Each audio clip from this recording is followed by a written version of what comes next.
Mr. Chairman, I would like to introduce to you Chris Schacht.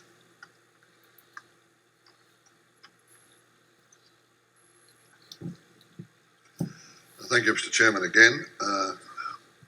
On the remuneration report, I think the previous speaker had a number of points that are salient to at least be debated.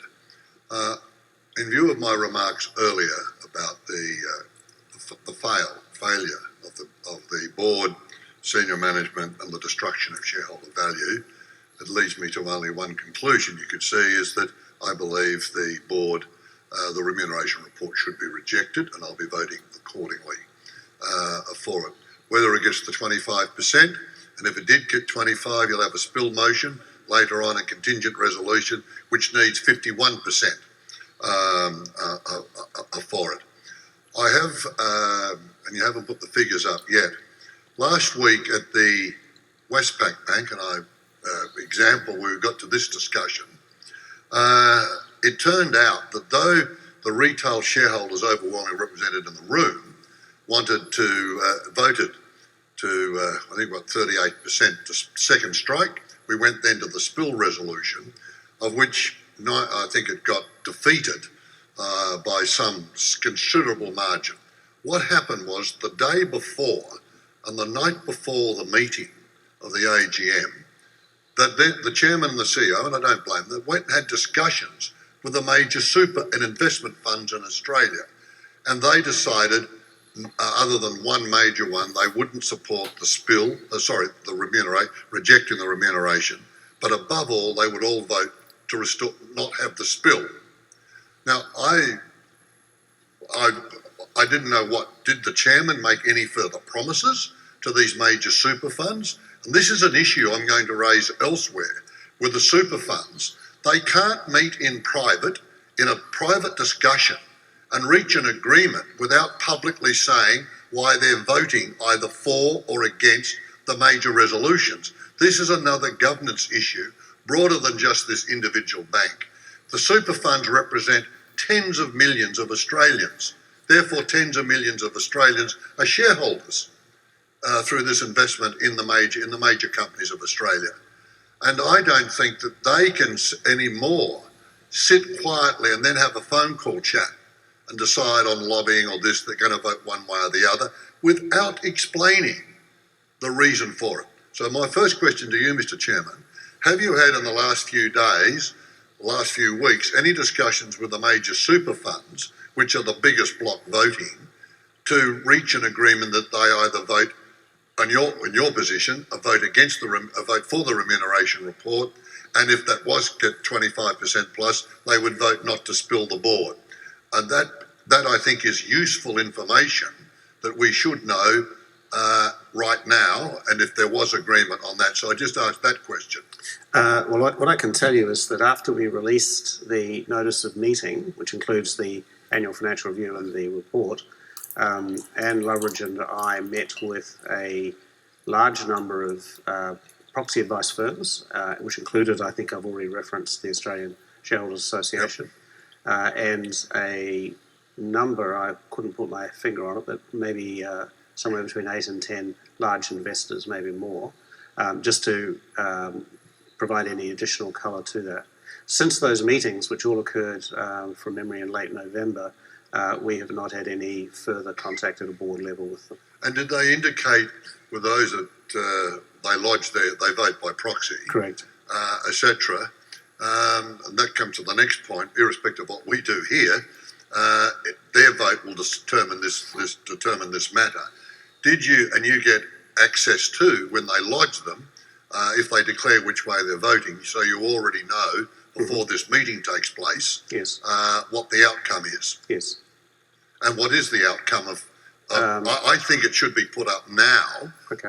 I mean, I was intending to put it up at the time we call for the vote to be. But I think it'd be forward. useful. But let me just tell you the outcome, which is I think in the case of all of the resolutions that will get put, the overwhelming majority of proxies are in favour of the board's recommendation. So, thank you very much for that. I expected that in view of the lack of publicity in one sense. Correct. And I appreciate it's your job to go and talk to all those major investors. I also think as they come and talk to you and you talk to them because they're major investors, I think in the future, not just with the Shareholders Association, which I am a member of, I think there should be a process through the internet, if nothing else, where you speak to retail shareholders. Yes. They can put the questions and discussion and you can explain accordingly rather than we have 10 minutes here. I think, this is for all major listed companies, I think this is a governance approach that has to occur if we're going to restore trust in the system for it. One other point I would make is it's been said, and you said it, and others have said it at these major companies over recent years, if we do not offer big bonuses, big share options to the senior executives, we will not attract the best people to come and work for us. It's an international competitive. Well, we've had all of these bonuses, we've had all of it, and we've got the best in the world apparently to come and work for us, and we've still destroyed $10 billion plus of shareholders' value. So it seems to me that's making no difference at all to the performance of the company to the advantage of shareholders, of having the potential for these options, these etc. I know I'm a bit old-fashioned because of my age. I don't mind you paying the chief executive a couple of $1 million. It's always out of my league. But then to top it up, to say, well, over the future, long-term, short-term incentives, I point out to colleagues here, in this annual report, the biggest individual section that goes for 40 pages is the remuneration report, right? And it's who is in the remuneration the advantage? It's for about 10 people out of the 30,000 that are employed get 39 pages explaining why they should get it. It's bigger than any other part of the report. It's bigger than anything in the report of what we're doing to remediate all the difficulties and repay people, clients who were robbed, etc. This is where it's out of kilter. Absolutely. And if you wanted final comment on this, I said earlier we're now being investigated for breach unconscionable conduct, which is a real shocker to me. But one of the reasons that people might be into doing things is to improve the performance of the bank in terms of short-term gain, so their bonus goes up.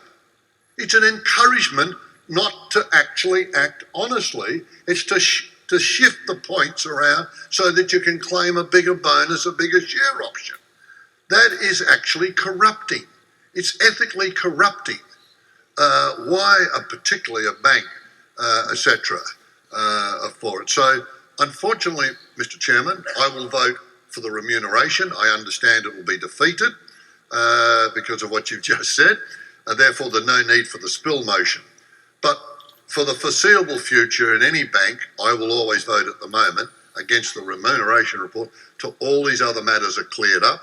And when we get to the election of directors, I'll make a couple of other brief comments about why I think there should be, by the time of the next annual general meeting, a renewal of the board, at least when we turn up, a majority of the board this time next year are new people on the board with a wider diversity of background than we've presently got. And that is not a criticism of anyone individually. All of you are excellent people. All have got a fantastic CV in your careers. But the problem is, collectively, it's too narrow. Thank you.